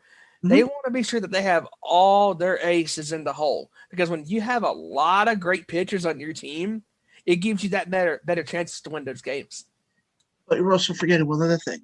You also got Dustin May in that pitcher rotation. Dustin So- May, Julio Urias, Clayton Kershaw, who, you know, it's criminal that we haven't brought his name up in the last like 6 minutes. Like you guys said, Dustin May and David Price. I wasn't kidding when I said this team has a 6-man rotation, and you normally see a 4 or 5 now. You know, so it's a gaudy rotation too, with David Price being a left-hand giant, Dustin May just being a lanky giant. They almost feel unstoppable. But it's like I said before, you look at the like I just pulled up their depth chart right now. Here's who they have listed just for the rotation. They have Kershaw, Bauer. We're also forgetting Walker Buehler is another guy. This is according to MLB.com. David Price, Dustin May, Julio Urias, and Tony. I can't even see what the hell's last name is. I don't know. It's somebody I never heard of. Only Tony I'm seeing as a starting pitcher is Tony Gonsolin. Yeah, that's who they have listed here. Okay. So realistically, figure Kershaw and Bauer are probably going to be your 1-2 punch, more than likely. You can go Dustin 4. You can go Dustin 4, and realistically, David Price could be your 5th starter. And Kelly could be your 3rd. Well, Kelly, you can. I mean, I would leave him as your closer or cleanup. Well, you can Kelly's bullpen, he'll be good coming out for the 6th or 7th inning. But you also remember, though, there has been teams who have done the 6-man rotations. It's been done before. Mm-hmm. But it's scary that you have somebody like David Price, who was pretty much your ace for his years in Tampa and his years in Boston, is now your 5th starter. I mean, hold on, I want to see something here because, okay, but here's not even that though. Look at who they have also. I'm not even just talking pitching here. They have their hitting is like insane right now. Yeah. I mean, just you have Cody Bellinger at first. You have, you have Turner, like we mentioned before, at 3rd.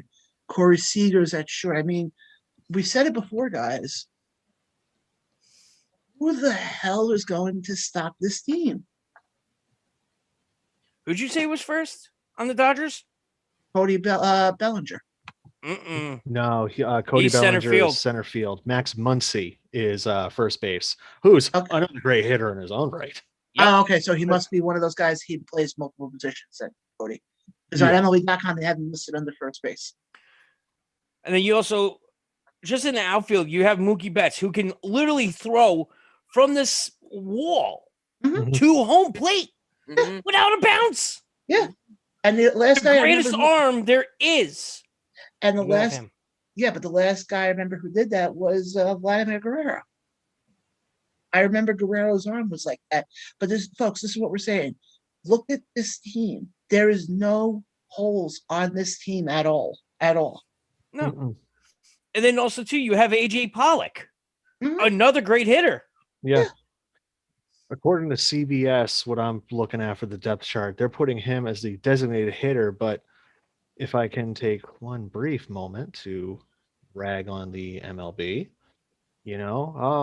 let's grow the game of baseball because it's slowly dying. There's less people playing.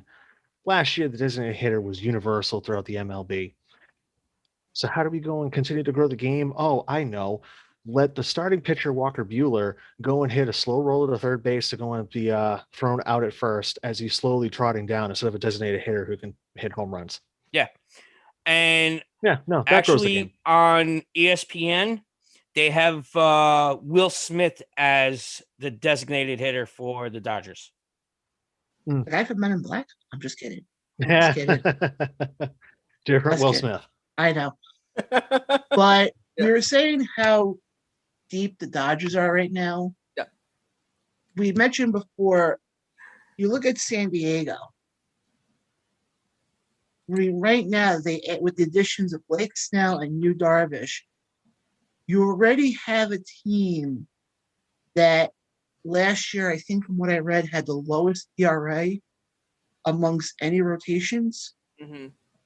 You add, like I said before, you add former Cy Young Award winner Blake Snell. You add Yu Darvish. Add Manny Machado. We all know how much they just paid freaking Tatis Jr. Do you Mark guys? Melanson last week, along with Mike Clevenger, which are, oh nope, sorry, Clevenger's already there. He just got moved to the 60-day IL. But signing Mark Melanson is going to be a good one too. This Here. is my John, real quick, go. this is the team leads, okay, Hmm. for the Dodgers from just last season alone. Batting average is Seager with a 328. Mhm. Home runs is Seager again with 8. RBIs is Seager again with 20. On base percentage is Muncy with a 438. And your hits is Seager again with a 22. That's just the team season. That's not individuals. This is the season for the team. These are the guys. That's what they're going by. I was like, that's insane. Very insane. The whole thing's the same. But I mean, I want to just take a look at the Padres a little bit more. I mean, last year they did make the whatchamacallit. They did make the playoffs. Unfortunately, they did get swept in the NLDS by the eventual World Series champion Dodgers. Like we said before, they added pitching and Blake Snell. They added Yu Darvish. All I'm going to say is, as a baseball fan, now I'm in New York, so obviously I don't get a lot of Padres and Dodgers. When San Diego plays Los Angeles, that pitching is going to be. I mean, the fact that you're going to have possibly Blake Snell go up against Kershaw, you're going to have Bauer go up against Yu Darvish. That just. 2 critical games. Critical. Yeah.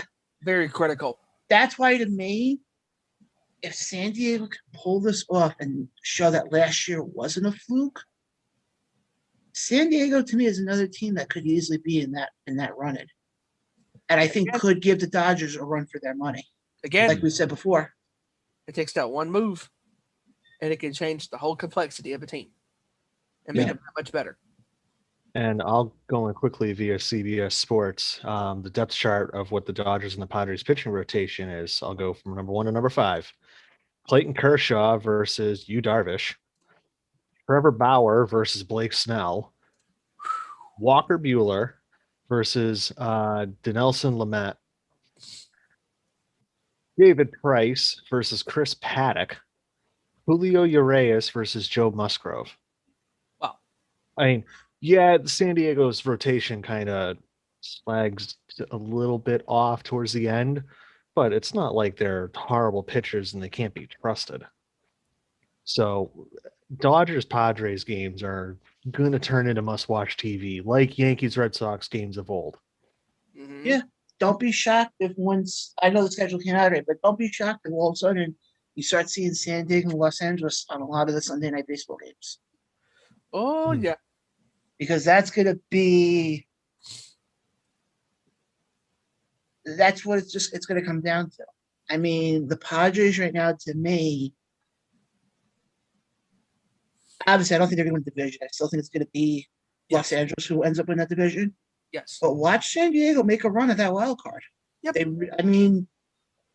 They have the pieces, and like we've seen before, it doesn't matter what happens in the. Obviously, yes, regular season does matter, but if you get hot, if you can get hot around late July, early August, and that can propel you for a run into September and eventually October.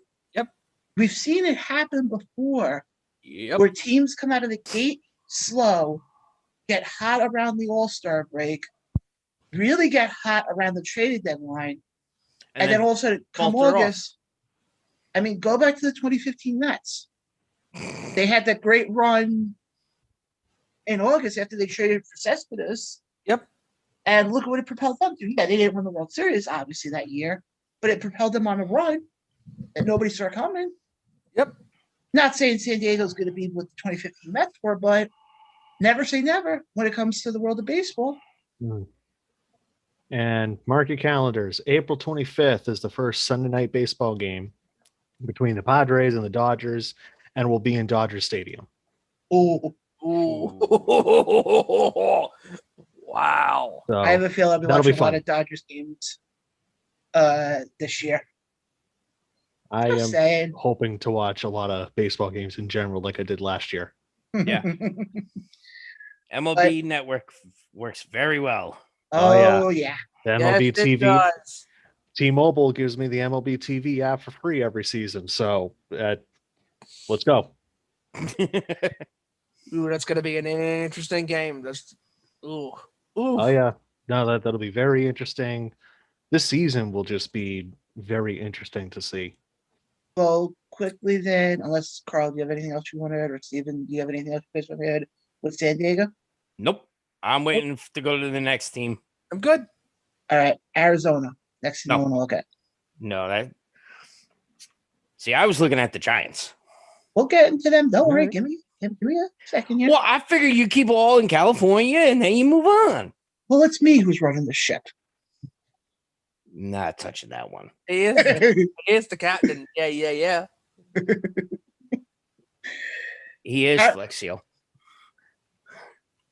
He is at Walmart. Arizona, if they want to look at them, it's Madison Bumgarner. You guys think he will be bounce back? He will have a bounce back year? And then overall, I guess what are your look? What are we looking at with Arizona this year? Because I apparently throw a monkey wrench in everybody's notes here. I'm looking at their depth chart now just to kind of take a look. I'm looking at their roster. To be honest with you, there's really nobody that stands out to me in Arizona. It depends. You can't have one guy make a baseball team that much better. It's like any other sports, like in football, because I've always compared baseball and football to each other. It's not an individual sport; it's a team sport. Basketball is more of an individual sport because the superstars can decide the games. One player can, but a baseball team and a football team does not decide games with individual playing. It decides it by the team and how the team is doing. Yes, does the star player can have a pretty good effect on the outcome of the game. It depends on how the game is going. But I don't know. At this point, I don't know with this guy. I mean, he could have a good season, but I still don't think Arizona's going to do that much damage this year. I think they're going to be one of the worst teams in the league this year. Well, my feeling is, like we said before, I think Arizona is unfortunately going to be the bottom of that division. Realistically, Yeah. Just on the fact of, I mean, the old Arizona teams, days of Randy Johnson, Kurt Schilling. Yep. That team is so night and day different. What is now? Mm-hmm. I don't think I can tell you one name of anybody from the Diamondbacks that even I would be. I mean, is Greinke still on the team? No, he plays for the Houston Trash Cans. Oh, okay. Okay, but even like the pitching, realistically, I mean, Kevin, you're looking at the roster right now. Is there anybody on there that stands out? Yeah. Asdrubal Cabrera stands out for me on the Diamondbacks. David Peralta out in left field. In terms of pitching, probably Madison Bumgarner, who CBS Sports is projecting him to be the number 3 starter. Mm-hmm. And then Joaquin Soria, they're projecting him to be the closer with Stephon Christian. Yeah, Stefan Crichton. Crichton. Oh, I know everybody That's- tonight is Tongue-tied. having tongue-tied. Try to say yeah, it that fast. that almost sounded like a stuttering gimmick. That'll never get over. Oh, so you're So Statman. We don't want to change your name. no, I really don't want a new name. I do like Statman. Um, but yeah, no, it's Dribble Cabrera, David Peralta. Those are the names that really kind of pique my interest in Arizona. I wouldn't put them as like basement dwellers. That is probably reserved for a team that we'll get to in a few minutes in the NL West. But the projected standings for the three teams that we've talked about are actually in 1, 2, 3 order. The LA Dodgers are projected to be 104 and 58. The San Diego Padres are projected to be 95 and 67. And Arizona is projected to be 78 and 84. Yeah, so they're expecting Arizona to be kind of like Sounds about right. I still think the Los Angeles number is out the ass. I think I mean, Too high? too high. It's too, they'll still win up. They'll still over 90 games, but they're not going to win 104. I'll be shocked. Oh, don't worry, Steven. In the next couple, when we get closer to the season, we'll make our predictions and. But no, the numbers what he's rattling off, what they're projecting, this is about right as far as the order. Yeah. Straight. And especially the next thing we're fixing to get into. Yes, Carl, would you like to lead on that team? Well, going with the San Francisco Giants, there's a few names that are that stick out that actually do a lot, and that's like you have your your catcher Buster Posey. He's a great catcher over there.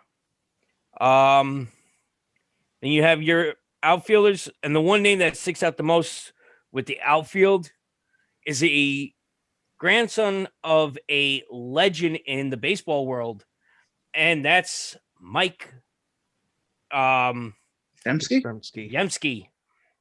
Mike Yemsky.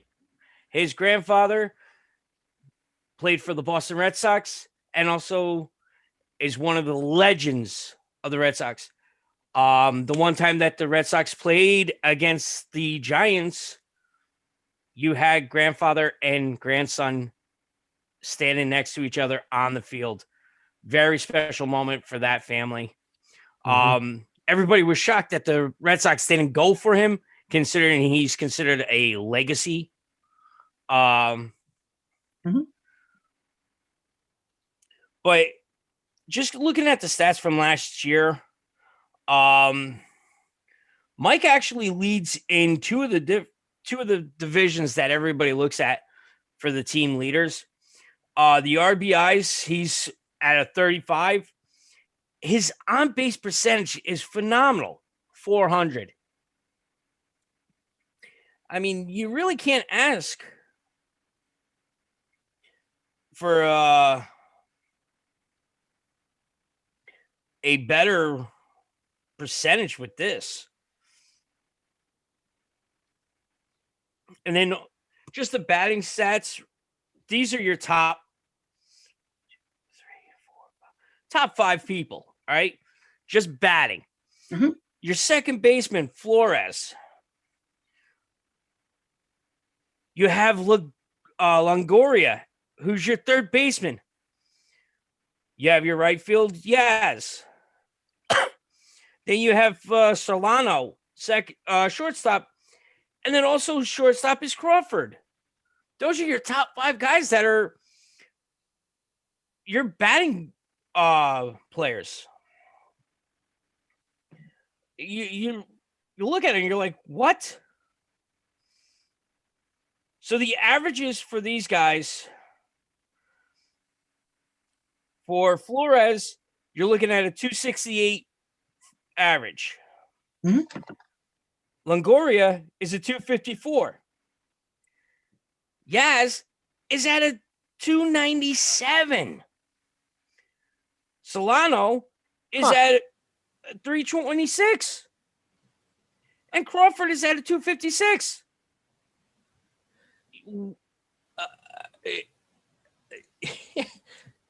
Yeah. So the Giants definitely have the hidden. Yeah. I think it's safe to say of the teams we've talked about so far, obviously excluding Arizona, doesn't seem like hidden is going to be a problem in the NL West this year. No, not at all. not at all. Well, let's Especially get when they go to Colorado. last team. This team, I think. First thing I want to look at with this team as we're getting closer to the end of the show tonight. This team is one that I think you want to talk about being in a rebuilding mode. The freaking Rockies are in a freaking rebuilding mode. After they got rid of Nolan Arenado, I butchered his freaking name. Nolan Arenado. Exactly. Thank you there, Statman. Welcome. That's what he's here for, buddy. They have no face to this franchise right now. They have that guy. I know they have what's his face? Guy Story? Yeah, What's his Trevor last name? Story. Okay, but he's not Nolan. No. He doesn't.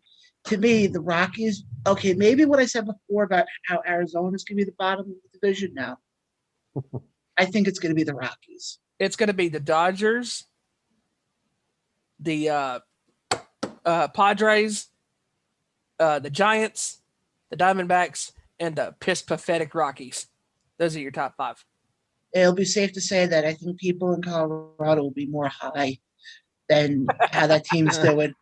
Oh yeah, I'm shooting this. I'm really like on par tonight with this. But yeah, as far as the Rockies, I mean, the only thing they have going for them is that their ballpark is, I know, tough to play at certain points Yes. because of the altitude change and everything. It's Yeah. It does make it a little bit tougher to play, but that baseball, if you like home runs, it goes a lot farther because there's less air up there. So some of these hitters, like a Max Muncy in LA or a Mike Yastrzemski in San Francisco, they'll like the Colorado air, Mhm. you know, and it might not just be because of the high times it could have. This is true.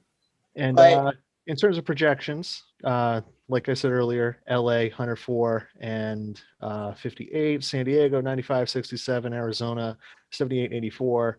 They have San Francisco at 75 and 87, and Colorado at 60 and 102. That doesn't shock me with Which Colorado. is the lowest win total projection in Major League Baseball for this year, courtesy of Pacoda standings. And people are saying that like it's a shocker. I mean, Colorado to me, like I said before, they're in rebuilding You There's know what? no- They should have, no offense, they should have 69 wins. mode. You were going so well, Steven. There is a team that's projected to have, well, that's technically 69.8 wins. Any guesses on the team? No? Yes. How no, many? Maybe so. They're technically 69.8 wins is their projection for this season. Who's that? Colorado. Nope. Miami. Damn it. Wow. Miami is the one projected to have 69. Nice. I think our buddy Money Mark needs to be rooting for them somewhat to get 69. Just saying. But yes, guys, that was our MLB preview for the National League West. Now, Carl, before we get to our final thoughts, would you like to announce who we have coming on next Thursday? So, for everybody This is out breaking there, news, guys. next Thursday, we are going to actually have a very big special guest for us. Because next Saturday is UFC. So because it's the UFC, we are bringing in Fight Nation executive producer and a friend of ours, Mother Marissa, will be joining us live on our Nation Sports Show. Better So tune in. She will be here next Thursday at 7:30. Plus, we will also have, because next week we'll be getting into the American League West, we made a call to a certain Busted Open member out in California, Hijacker Mike, who does our video, when we have guests on, and he will be on as well next week to talk about the American League West. So, folks, next week is looking like it's going to be a big show. And might I also mention one other thing? It's also our 1 month anniversary Yes, it is. next week. So next week is looking to be a massive. But any final thoughts, guys, before we wrap this show up for tonight? Nope. And by the way, folks, no, JJ Watt has not signed yet. Watch, he'll sign at about 9:15 tonight. Wanted to say great show again tonight, guys. It's been great, working with you guys again, and can't wait the next week to talk some more NFL, some more baseball stuff. And yeah, let's go. It's Definitely. just rip it, as Bully Ray always says. Yep. Yeah. I But- have one final thought. Go right ahead. This was something that happened over the last weekend. College baseball started back up, and Caleb Pendleton from FAU, in his first 2 collegiate at-bats, both of them were grand slams. And in the words of Billy Mays, oh, wait, there's more. They were in the same inning. Wow. So probably not going to amount to much, but it's a pretty interesting Jeopardy trivia question if you ever get on Jeopardy. Yeah.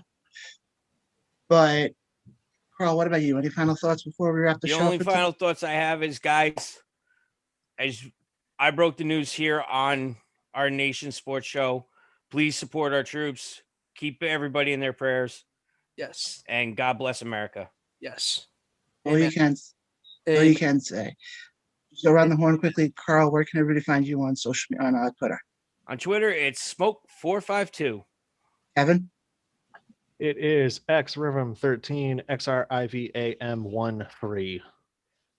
Steven? Steven_Wyand. Simple as that. And I am at Jon_Blayne. You can also find the show at ON Sports Show. We are on Facebook, Twitter, Instagram, you name it, we're on it. If you don't know how to get to any of those, if you go to our Twitter account, and in the bio we have our link tree there. All the social media stuff is in there. Click that, it'll connect you to everything. If you're watching on YouTube, hit the subscribe button, please. We're trying to get to 100 subscribers so we can have our own custom URL. So just hit the subscribe button, hit the bell to get all your notifications, all that stuff. As we mentioned before, what happened? And like I said, in the promo for this show, if you have any family and friends that are into sports talk and they love all things NFL, NBA, MLB, NHL, all across the board, UFC, boxing, all that fun jazz, tell your family and friends to hit that subscribe button, follow us on our social media pages, like our videos, and all that fun stuff. And we have some great guests in the near future, including Mother Marissa next week at 7:30. It's going to be a lot of fun. Be there, be square.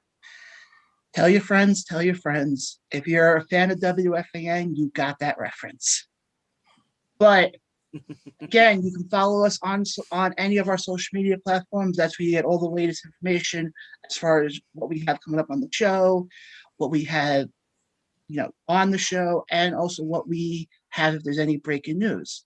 Which, by the way, we didn't get to one breaking news, so we'll hold that off for next week. About a certain player who is set to retire the end of the 2021 season. But we still have time for that. We can touch on that later on. Yep. But guys, this That's has a little been another... tease there, ladies and gentlemen. Yeah. Oh, yeah. But guys, unfortunately, hold on. Just got to make sure I can do this right and not screw this up again. It's okay. Shut up, Carl. It's our 4th show. All right, but guys, this has been real. We will catch you guys next week. But before that, Come on. Okay. Son of a. Hold on. Come on. Come Hold on. on. Hold on. Give me a second here. First day, new tongue. But go. Shut up. All right, but guys, this has been real. Now it's time for